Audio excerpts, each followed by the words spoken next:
Alright, what is going on, people of the internet, and welcome back to another episode of Ark Max Speed, and this time we are looking at the Plesiosaur, which is something that has been requested for a little while now, and I've been waiting to do this one. I'm not sure why I've been putting it off, because this is a really great mount, and personally, it's one of my favorites in the game.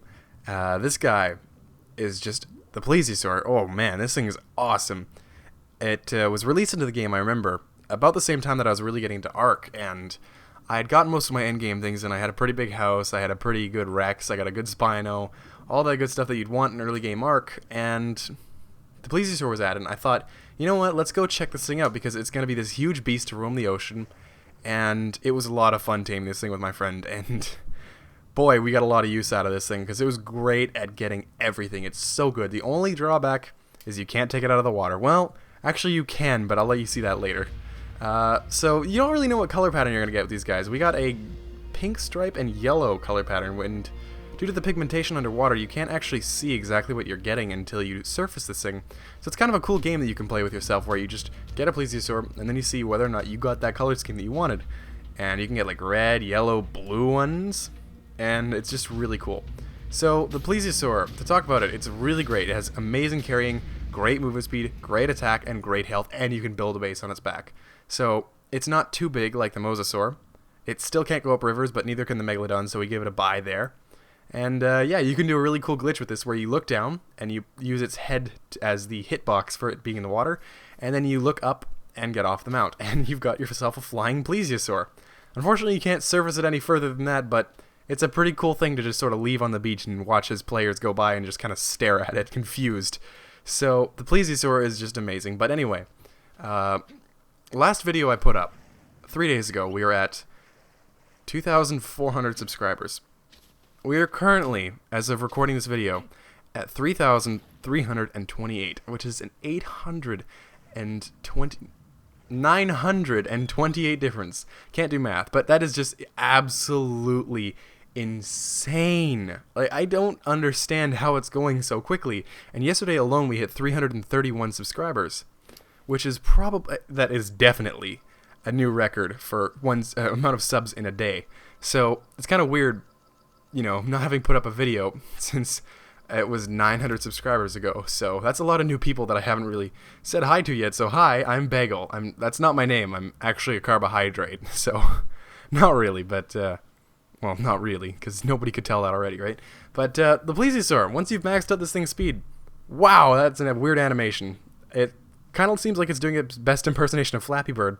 And you'll see here, because it's so fast, you don't actually tell it's that fast while you're underwater with it, because there's very little reference points to do. But once you get over the water, you can see this thing's just running through the miles like it's no big deal.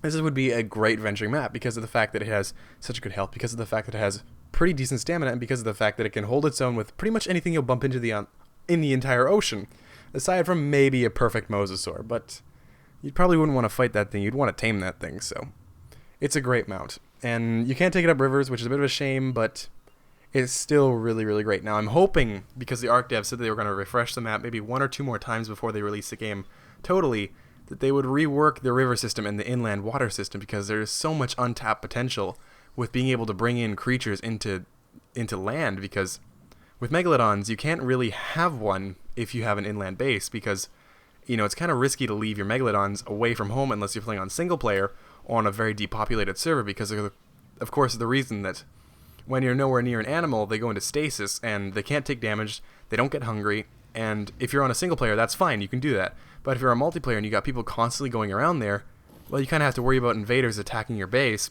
not necessarily from other players, but for wild animals too, because when people are around, everything gets active in that area, and they can attack your Plesiosaur as they please to. Ah, that was a cool pun that I didn't even mean to do right there. But we're going to go ahead and give this Ichthy movement speed 5% per level. I'll see myself out after this one for that terrible, terrible pun. But it gets 5% per level, which gives it an amazing advantage right off the bat. And you can see, it's so fast. And it's easy to forget just how quickly that Ichthyosaur rather is. And we got a really red one here, which is a pretty cool color. Now, the Plesiosaur obviously went into stasis because we went too far before the movement speed would kick in. But we come back, and he's immediately following us. So you can see here, he actually does keep up pretty decently in the animation. Looks like there's some deranged some deranged water pigeon chasing after the Ichthy.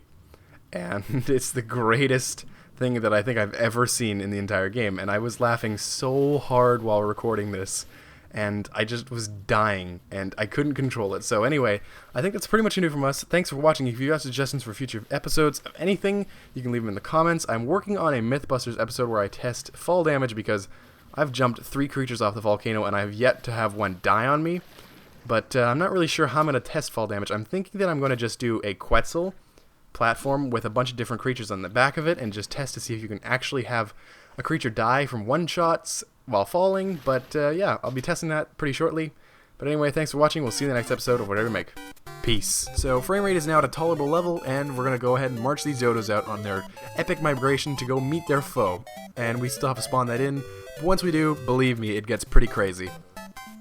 Well, nothing left holding us back, so let's go.